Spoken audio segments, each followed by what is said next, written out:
3 दिनों के ऐतिहासिक अमेरिका दौरे के बाद प्रधानमंत्री नरेंद्र मोदी तो खुद देश लौट चुके हैं, लेकिन दोस्ती की मिठास और खुशियां, उनकी जो सौगात है वो मिलने का सिलसिला लगातार जारी है।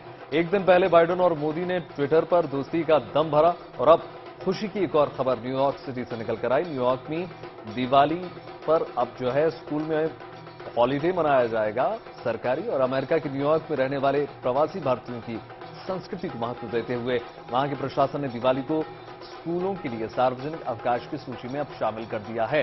न्यूयॉर्क सिटी के मेयर एरिक एडम्स ने खुद इस बात की पुष्टि की। ट्विटर पर उन्होंने जानकारी दी और एरिक ने कहा है कि रोशनी के त्योहार दिवाली पर अब से न्यूयॉर्क शहर के स्कूलों में छुट्टी बाकायदा की जाएगी। मेयर ने कहा है कि हालांकि बोलना थोड़ा जल्दी होगा, लेकिन फिर भी शुभ दीपावली, ऐसा संदेश देने की कोशिश। जैसे कि आप जानते हैं कि प्रधानमंत्री नरेंद्र मोदी का स्टेट विजिट बहुत शानदार रहा, उसके बाद यह फैसला लिया गया।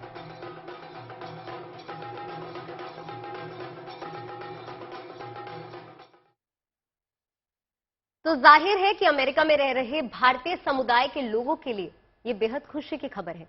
देखिए, दिवाली पर स्कूलों में छुट्टी होने से न्यूयॉर्क में रह रहे हजारों भारतीयों को इससे फायदा मिलेगा।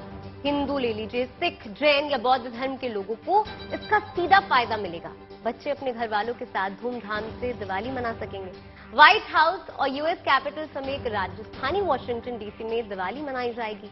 अभी वहां दिवाली पर राष्ट्रीय अवकाश नहीं होता था, लेकिन अब आने वाले समय में, आने वाले वक्त में राष्ट्रीय अवकाश घोषित किया जा सकता है। देखिए, फिलहाल पेनिनसुवेनिया के स्कूलों में दिवाली की छुट्टी होती है। बात कुछ और खबरों की हो जाए। देखिए, मानसून की बात कर ली जाए, जो करीब करीब पूरे देश में अब एक्टिव हो चुका है। इसके साथ ही बादलों ने चिलचिलाती गर्मी को विदा कर दिया है। खुशनुमा मौसम ने पूरे देश को अपनी जद में ले लिया है। क्या दिल्ली, क्या मुंबई, क्या जोधपुर, क्या भुवनेश्वर, क्या रांची और क्या छतरपुर। आसमान से बरसती झमाझम बूंदों ने सारे इलाकों को शीतल कर दिया।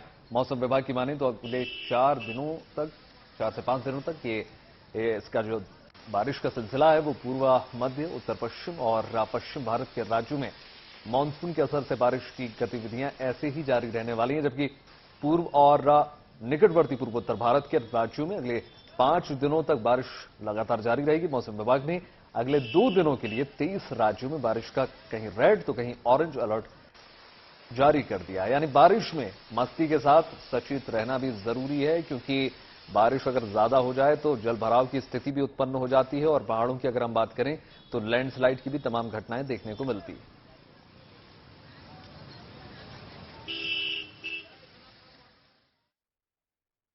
देखिए वैभव, बारिश आई तो है, लेकिन कहीं कहीं भारी बारिश ने लोगों को परेशान भी किया है। ये बात तो आप सभी मानेंगे। देखिए, बारिश का मौसम आपके लिए राहत का सबब बना रहे, इसके लिए आपको सावधान रहना भी जरूरी है। तो चलिए अब आपको जल्दी से बता देते हैं कि आगे कैसे रहने वाला है बादलों का मूड। ग्राफिक्स के जरिए यहां पर वैभव दर्शकों को समझाने की कोशिश करते हैं। अगर मानसून की बात करें तो गुजरात, राजस्थान, हरियाणा में बादल आगे बढ़ चुके हैं। इसी के साथ पंजाब, जम्मू कश्मीर में भी मानसून एक्टिव हो चुका है। बिल्कुल सरगम, देखिए उत्तर प्रदेश की अगर बात करें तो यहां अगले 7 दिनों तक लगातार बारिश की संभावना जताई गई है। उत्तर प्रदेश के 10 जिलों में भारी बारिश का अलर्ट भी जारी कर दिया गया। अगर बात मध्य प्रदेश की करें तो यहां अगले 48 घंटे में कई जिलों में भारी बारिश की चेतावनी जारी की गई है, इस तरह का अनुमान भी बताया गया है। वहीं उत्तराखंड की अगर हम बात करें तो उत्तराखंड में 30 जून तक बारिश का रेड अलर्ट है। बिल्कुल, उत्तराखंड के 8 जनपदों में भारी बारिश की चेतावनी जारी कर दी गई है। आज उत्तरकाशी, पिथौरागढ़ में बारिश का येलो अलर्ट है। वहीं अगर उत्तराखंड के रुद्रप्रयाग और बागेश्वर की हम बात करें तो इन दोनों ही जगहों में आज भी भारी बारिश का अलर्ट जारी कर दिया गया है। वहीं हिमाचल प्रदेश की अगर हम बात करें तो वहां प्रशासन ने सैलानियों के लिए एडवाइजरी जारी की है। क्या देखिए, हिमाचल प्रदेश में सैलानियों को नदियों या फिर नालों के पास ना जाने की बाकायदा सलाह दी गई है, क्योंकि देखिए खतरा हो सकता है। अच्छी बात यह है कि हिमाचल में 20 घंटे बाद चंडीगढ़ मनाली हाईवे पर आवाजाही पुनः शुरू हो गई है। लैंडस्लाइड की वजह से ये ठप पड़ गई थी, लेकिन अब पुनः शुरुआत हो चुकी है। देखिए, उत्तराखंड में बारिश का रेड अलर्ट जारी कर दिया गया है, यानी शुक्रवार तक पहाड़ी इलाकों में भारी बारिश हो सकती है। ऐसे में प्रशासन वहां पहुंचे तीर्थ यात्रियों को मौसम की पल पल की जानकारी मुहैया लगातार करवा रहा है। साथ ही उनके लिए सभी जरूरी इंतजाम भी किए जा रहे हैं। हालांकि मानसून की वजह से केदारनाथ धाम जाने वाली यात्रियों की संख्या में हल्की कमी जरूर देखने को मिली है।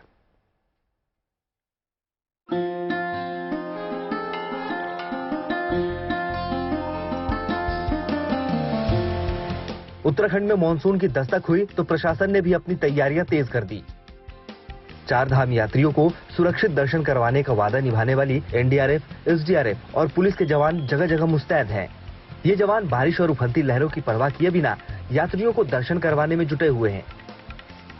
हालांकि मानसून की दस्तक के साथ यात्रियों की संख्या में कुछ कमी जरूर आई है।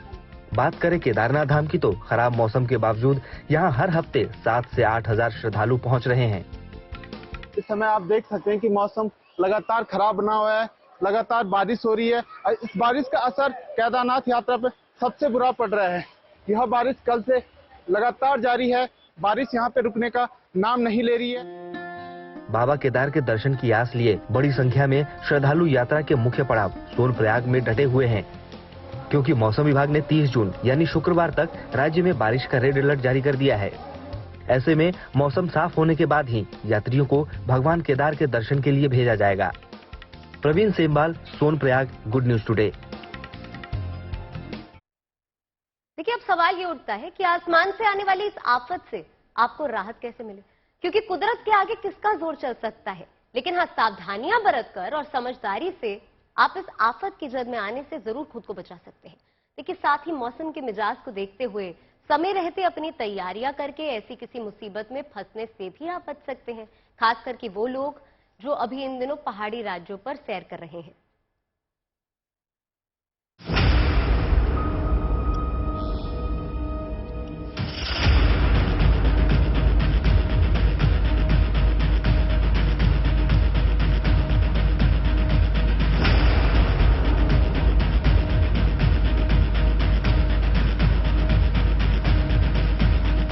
देश के अलग अलग राज्यों से आई बारिश की ये तस्वीरें मानसून के मिजाज को बताने के लिए काफी है।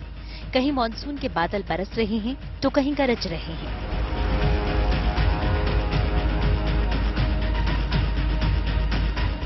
कहीं तेज बारिश के बाद बाढ़ जैसे हालात हैं, तो कहीं उस बाढ़ के पानी के बीच जिंदगी की जद्दोजहद है। केदारनाथ से लेकर बद्रीनाथ मार्ग पर पानी का पहरा है। मॉनसून ने इस बार एंट्री मारते ही तांडव शुरू कर दिया है।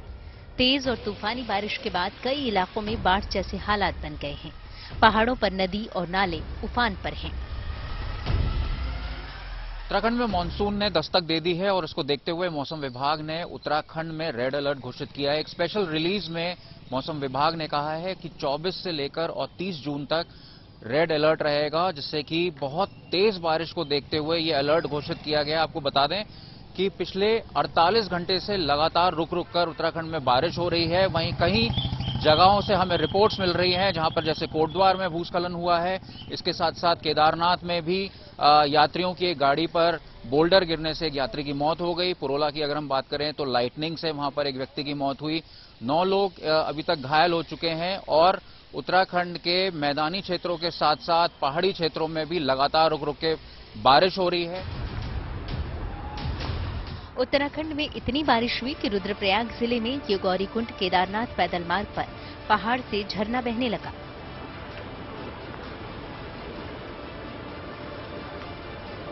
पानी की धार देखिए कितनी तेज है।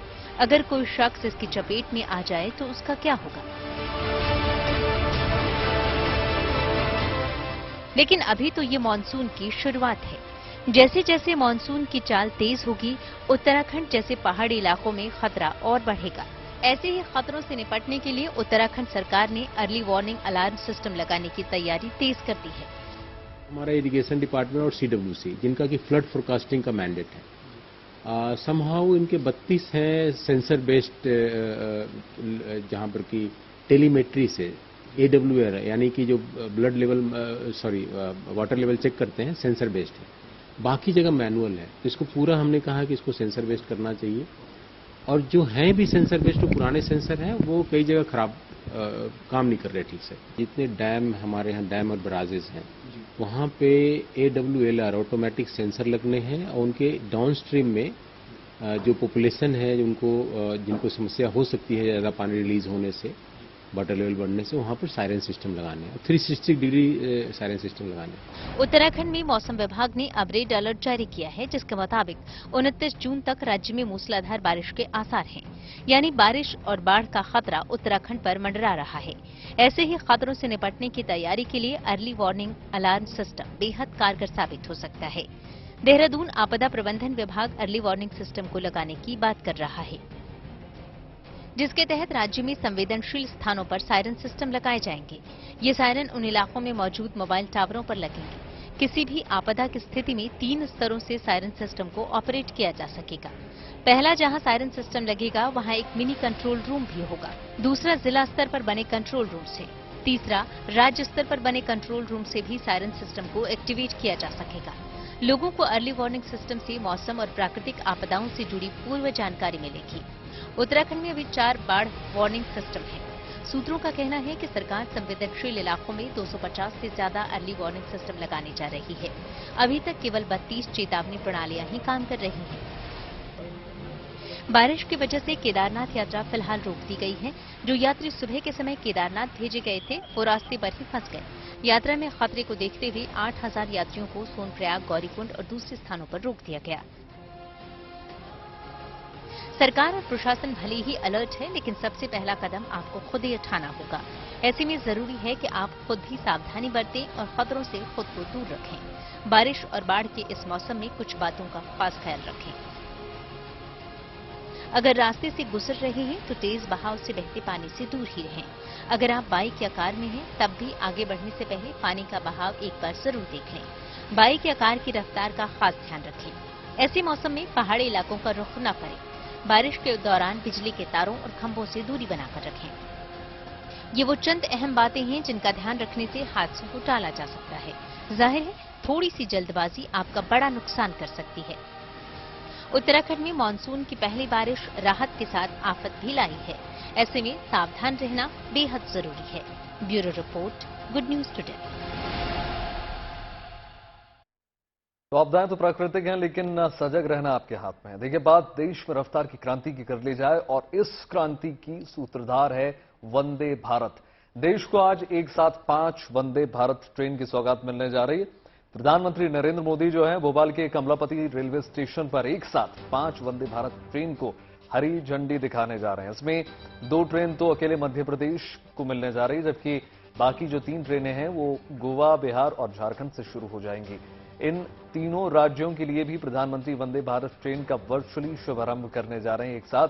आपको बता दें कि फिलहाल वंदे भारत में चेयर कार ही अवेलेबल हैं, लेकिन आने वाले वक्त में वंदे भारत की स्लीपर ट्रेन भी जल्द ही आ जाएगी। चेन्नई में ऐसी वंदे भारत ट्रेन को बनाने पर तेजी से काम चल रहा है। देश में फिलहाल 18 वंदे भारत ट्रेन चालू हैं और सरकार ने 2024 तक 74 वंदे भारत ट्रेन बनाने का लक्ष्य रखा है, जो आत्मनिर्भरता की ओर एक कदम देखा जा सकता है।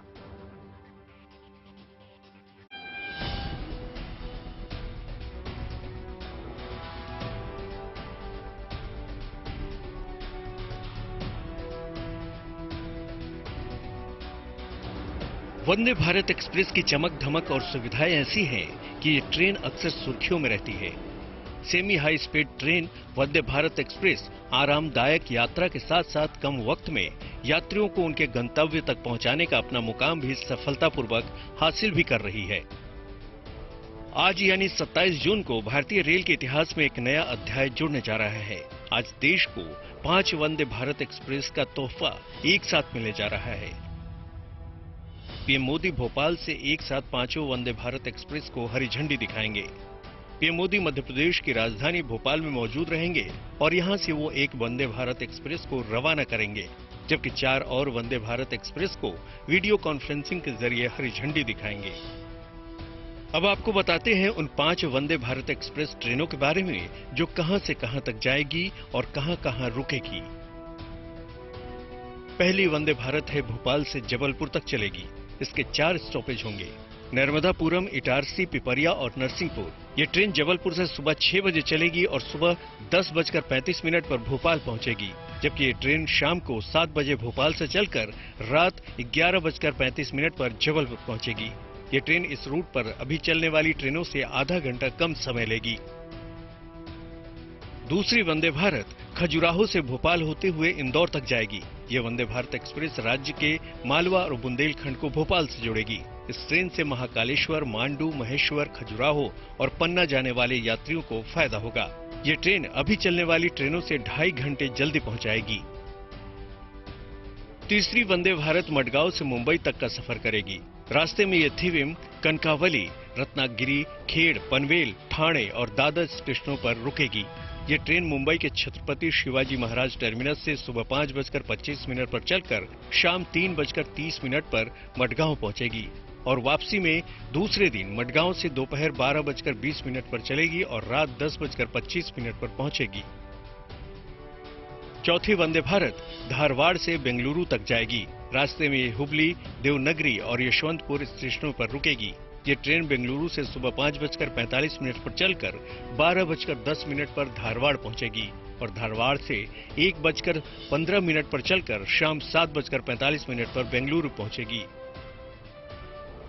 और पांचवी वंदे भारत बिहार और झारखंड को जोड़ेगी, यानी पटना से रांची के हटिया के बीच चलेगी। ये ट्रेन पटना से सुबह 7 बजे चलकर रांची दोपहर 1 बजे पहुंचेगी। रास्ते में ये ट्रेन गया, कोडरमा, हजारीबाग टाउन, बरकाकाना और मिश्रा में रुकेगी, जबकि रांची से शाम 4:15 पर चलकर रात 10:05 पर ये पटना पहुंचेगी। एक तरफ 3 राज्यों गोवा, बिहार और झारखंड को पहली वंदे भारत में ले जा रही है, तो दूसरी तरफ इन वंदे भारत एक्सप्रेस ट्रेनों के चलने से पर्यटकों को तो फायदा होगा ही, कारोबारियों को भी काफी लाभ होगा। इसके साथ ही इलाके के विकास में भी इन ट्रेनों का योगदान बढ़ेगा। फिलहाल देश में 18 वंदे भारत एक्सप्रेस ट्रेन चल रही हैं। पहली वंदे भारत ट्रेन 2019 में नई दिल्ली से वाराणसी के बीच चलाई गई थी। इसके बाद नई दिल्ली से श्री माता वैष्णो देवी कटरा के बीच वंदे भारत ट्रेन चली थी। Bureau report, good news today. तो चलिए अब आपको बताते हैं वंदे भारत को लेकर क्या है रेलवे का वो प्लान, जिसके बाद देश के रेल सिस्टम की तस्वीर जो है वो पूरी तरीके से बदल जाएगी। सबसे पहली खास बात तो ये है कि आज से पहली बार, मतलब आज ऐसे पहली बार है जब एक साथ 5 नई वंदे भारत एक्सप्रेस शुरू हो रही है। अगस्त 2024 तक देश में 75 वंदे भारत ट्रेनों को चलाने का टारगेट सेट किया गया है। जी हाँ, बिल्कुल। देखिए, लंबे रूट पर Vande Bharat sleeper train launch करने की तैयारी भी जोर शोर से है, क्योंकि अभी ये सरगम हम चर्चा भी कर रहे थे कि बहुत लंबा अगर सफर हो तो देखिए चेयर कार में थोड़ी मुश्किलें हो जाती है। रेल मंत्री के मुताबिक मार्च 2024 तक स्लीपर ट्रेन का पहला बैच भी तैयार हो जाएगा। बिल्कुल वैभव, और चेन्नई के आईसीएफ में स्लीपर वंदे भारत का निर्माण होगा। दिसंबर तक डिजाइन बनकर भी तैयार हो जाएगा। वंदे भारत के 3 वर्जन यानी वंदे चेयर कार, वंदे मेट्रो और वंदे स्लीपर से रेलवे की तस्वीर पूरी तरीके से बदलने की तैयारी है वैभव। बिल्कुल मॉडर्न बनाने की कोशिश है। Vande Bharat metro train 100 kilometre से कम की दूरी के लिए बनाई गई है। वंदे भारत चेयर कार जो है ट्रेन 100 से 500 किलोमीटर के बीच की दूरी तय करेगी, जबकि 550 किलोमीटर से ज्यादा दूरी के लिए वंदे भारत स्लीपर ट्रेन बाकायदा बनाई गई है। बात करते हैं आस्था की 3 तस्वीरों की। देखिए, अमरनाथ यात्रा शुरू होने वाली है, तैयारियां जोरों शोरों पर है। पुलिस प्रशासन, सेना तो तैयार ही है, कठुआ में लंगर टीमें भी तैयार है श्रद्धालुओं की सेवा के लिए। वहीं हरिद्वार में कावड़ मेला शुरू होने वाला है। तैयारियों का जायजा लेने खुद सीएम पुष्कर सिंह धामी भी वहां पहुंचे। यहां श्रद्धालुओं की सेवा के खास इंतजाम हो रहे हैं। उधर बात अगर गुवाहाटी की हम करें तो गुवाहाटी में कामाख्या मंदिर के कपाट श्रद्धालुओं के लिए खोल दिए गए हैं। तो 3 तस्वीरें इस वक्त आप अपने टीवी स्क्रीन पर देख सकते हैं। श्रद्धालुओं की भारी भीड़ यहां पर उमड़ रही है। तीसरी तस्वीर आप देख सकते हैं, कामाख्या मंदिर के कपाट जो है वो खुल गए हैं गुवाहाटी में। पहली तस्वीरें आप देख सकते हैं, अमरनाथ यात्रा की तैयारियां जोरों शोरों पर हैं। वहीं हरिद्वार में कावड़ यात्रा की भी शुरुआत हो रही है, जिसका जायजा लेने खुद मुख्यमंत्री पहुंचे।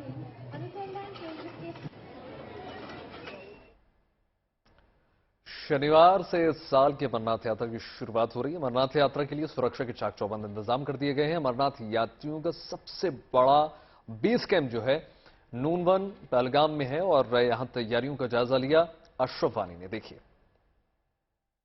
अमरनाथ यात्रा के लिए सब तरह की तैयारियां पूरी हो गई है, लेकिन सुरक्षा सबसे महत्वपूर्ण अंग है अमरनाथ यात्रा का। मैं इस वक्त नुनवन पहलगाम बेस कैंप के बाहर खड़ा हूं और ये अमरनाथ यात्रा का सबसे बड़ा बेस कैंप है, जहां पर एक समय 40,000 श्रद्धालु यहाँ पर कई दिन के लिए रुक सकते हैं, क्योंकि जब भी अमरनाथ यात्रा में मौसम की बाधा आती है, यात्रा रुक जाती है, तो जितने भी श्रद्धालु इस यात्रा के लिए आते हैं तो उन्हें इसी बेस कैंप में रखा जाता है तब तक जब तक मौसम साजगार हो, जब तक रास्ते ठीक हो।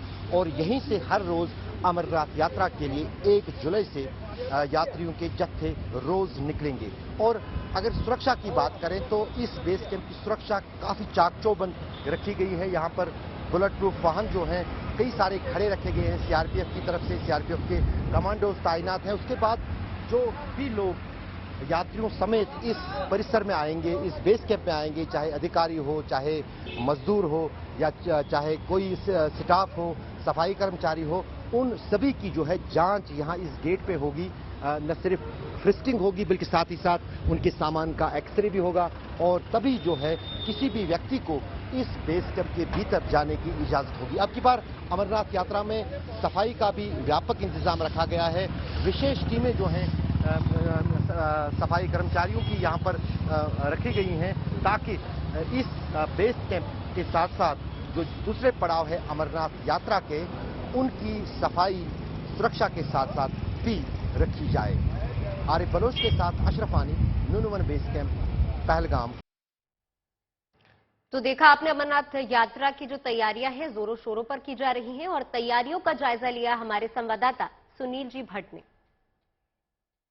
इस वर्ष की श्री अमरनाथ जी यात्रा 1 जुलाई से आरंभ होने जा रही है, यानी कि कुछ ही दिन शेष रह गए हैं अमरनाथ यात्रा को शुरू होने में। और उससे ठीक पहले समूचे जम्मू कश्मीर में सुरक्षा कड़ी कर दी गई है।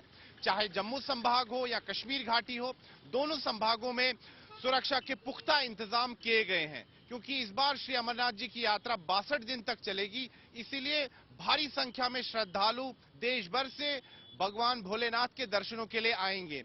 जम्मू संभाग के भी अलग अलग क्षेत्रों में सुरक्षा के पुख्ता इंतजाम किए गए हैं। जम्मू श्रीनगर राष्ट्रीय राजमार्ग पर अर्धसैनिक बलों की तैनाती है, साथ ही में विशेष दस्ता भी है अर्धसैनिक बलों का जो कि चप्पे चप्पे पर पहरा रखेगा। और साथ ही में जम्मू कश्मीर पुलिस पर भी इस यात्रा को शांतिपूर्ण ढंग से करवाने का दायित्व है, इसीलिए बैठकों का दौर लगातार जारी है और सुरक्षा का रिव्यू किया जा रहा है। अभी हाल ही में देश के गृह मंत्री अमित शाह जम्मू कश्मीर के दौरे पर आए थे और कश्मीर घाटी में उन्होंने एक उच्च स्तरीय बैठक की अध्यक्षता की थी, जिसमें सुरक्षा को लेकर चर्चा हुई थी। क्योंकि अमरनाथ यात्रा 1 जुलाई से शुरू होने जा रही है, तो साफ तौर पर निर्देश यही है कि जो विभिन्न सिक्योरिटी एजेंसीज हैं वो तालमेल के साथ कार्य करें ताकि ये जो यात्रा है सुचारू रूप से चले और शांतिपूर्ण ढंग से संपन्न हो। साथ ही में सीआरपीएफ के महानिदेशक कश्मीर घाटी के दौरे पर गए थे और वहां पर भी उन्होंने अलग अलग स्थानों का दौरा किया, बालतल क्षेत्र का उन्होंने निरीक्षण किया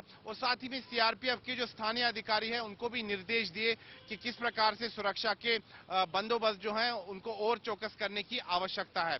तो तैयारियां लगभग पूरी हो चुकी हैं, चाहे कश्मीर घाटी का पहलगाम मार्ग हो, बालतल मार्ग हो या जम्मू संभाग के बेस कैंप्स हो, वहां पर सुरक्षा कड़ी कर दी गई है। और साथ ही में यात्रियों की सुविधा के लिए उनको अलग अलग यहां पर फैसिलिटीज भी प्रोवाइड की जा रही हैं, जैसे पीने का साफ पानी हो, शौचालय की व्यवस्था है, उनके ठहरने की व्यवस्था है। तो तैयारियां पूरी हो चुकी है और जो भगवान भोलेनाथ के भक्त हैं बड़ी ही बेसब्री के साथ, उत्सुकता के साथ अब अमरनाथ यात्रा की प्रतीक्षा कर रहे हैं, क्योंकि 1 जुलाई से ये यात्रा प्रारंभ होगी और उसको लेकर खासा उत्साह यहाँ भक्तों में देखा जा सकता है। और साधु संत तो आना भी शुरू हो चुके हैं, यहाँ पर जम्मू के अलग अलग इलाकों में इस समय वो ठहर रहे हैं। और जैसे ही पहला जत्था यहाँ से रवाना होता है, 30 जून को पहला जत्था जो है वो रवाना होगा कश्मीर घाटी के लिए।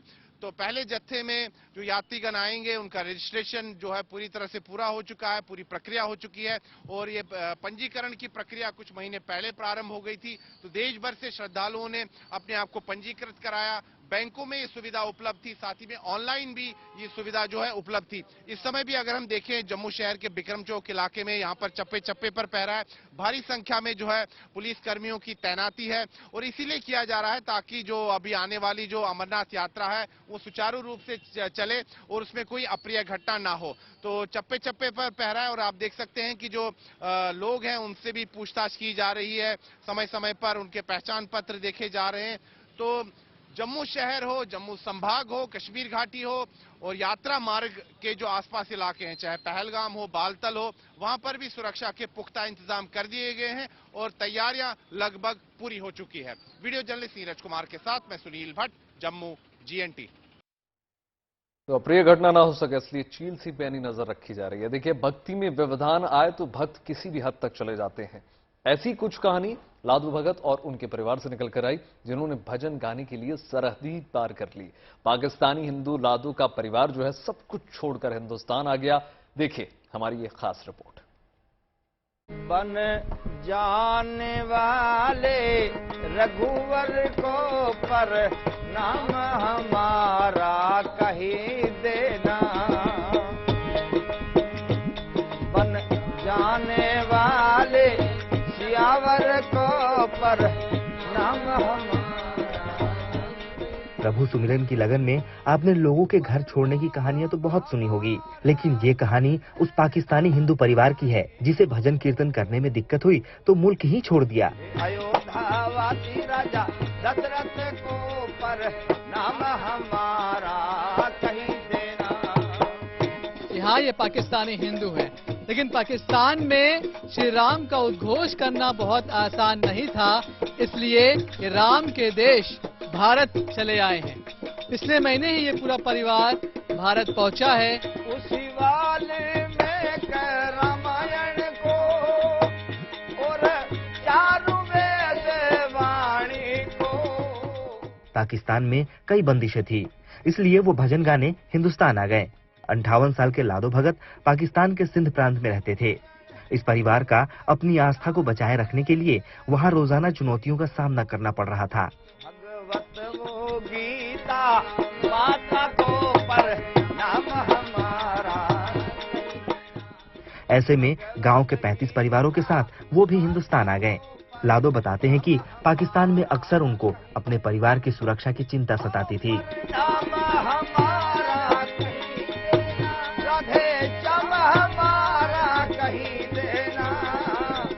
बेटी भाई बाहर निकलने में कुछ समस्या बहुत रहती थी, इसीलिए यहाँ आगे हमारी संस्कृति वहाँ नहीं थी, इसीलिए संस्कृति हिंदी गुजराती संस्कृति पढ़ाई है ही नहीं।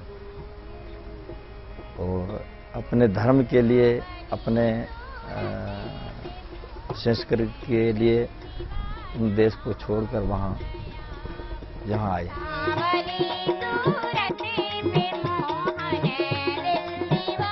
भजन मंडली में अकेले लादो भगत नहीं, उनके साथ 14 साल की संगीता भी बहुत सुंदर भजन गाती है।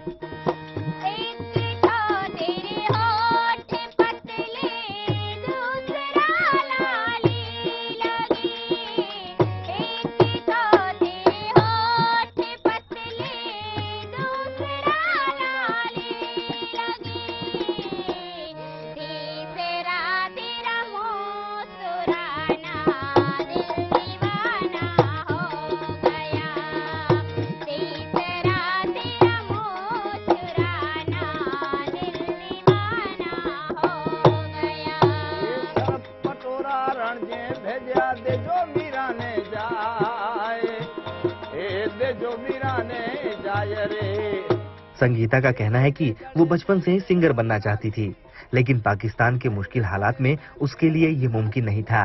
भारत पहुंचने के बाद संगीता की आंखों में चमक है। उन्हें उम्मीद है कि यहाँ उन्हें अपने सपनों को पूरा करने का मौका मिलेगा। Manish Chaurasia, Delhi, good news today. अब आपको मिलवाते हैं उन बुजुर्गों से जिन्होंने अपनी पढ़ाई की सेकेंड इनिंग की शुरुआत की। इसमें कुछ ज्योतिष सीख रहे हैं तो कहीं बुजुर्ग विदेशी भाषा पर अपनी पकड़ बनाने की फिराक में हैं। फिर से पढ़ाई शुरू करने वाले ये ज्यादातर वो बुजुर्ग हैं जो कुछ नया सीखना चाहते हैं या फिर पहले किसी वजह से उन्हें अपनी पढ़ाई छोड़नी पड़ी थी। इनमें महिलाओं की भी काफी अच्छी संख्या है।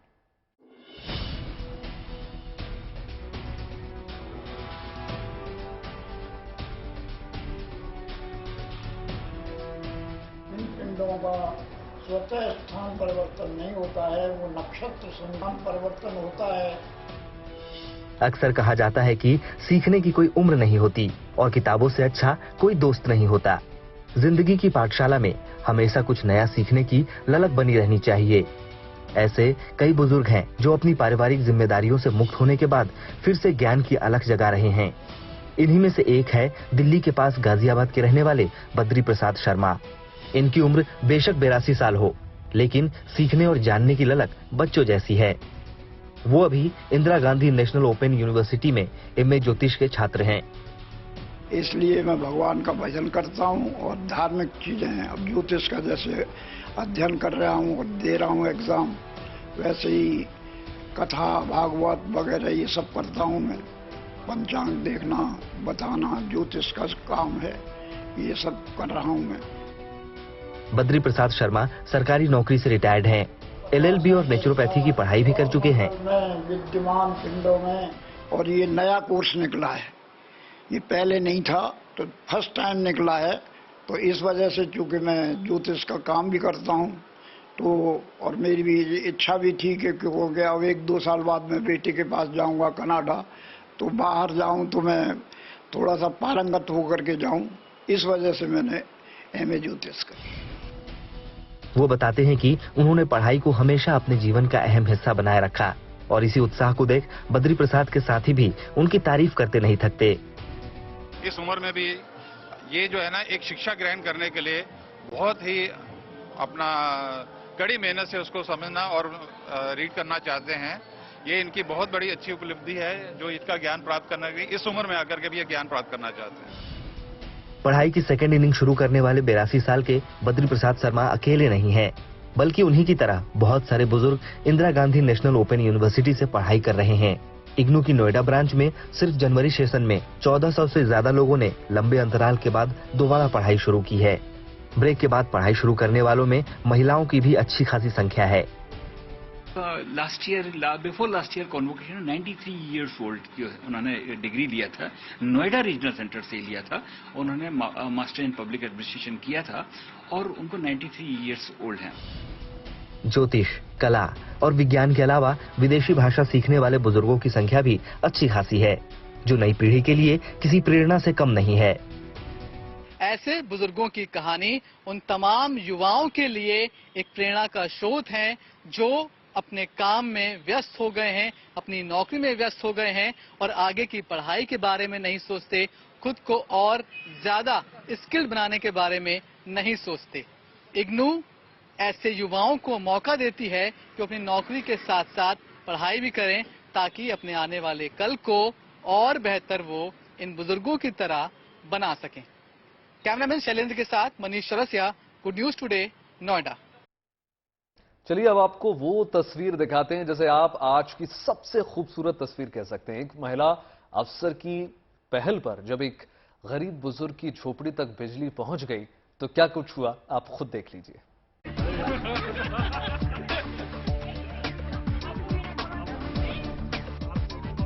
बुजुर्ग महिला के चेहरे की ये खुशी छिपाए नहीं छिप रही। वो लोगों और पुलिस अधिकारियों को मिठाई खिला रही है। वृद्ध महिला के चेहरे पर यह खुशी घर में रोशनी आने से हुई है।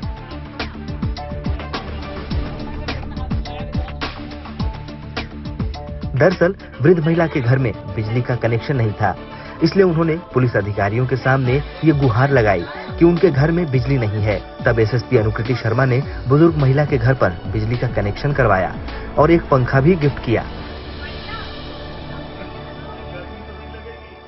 घर में काफी आर्थिक तंगी है, ये विधवा है, इनकी बच्ची है जिसका विवाह हो चुका है, ये अकेली रह रही थी।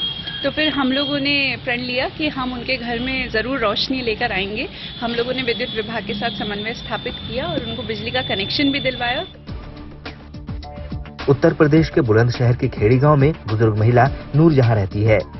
उनके घर बिजली आने से वो काफी प्रसन्न है।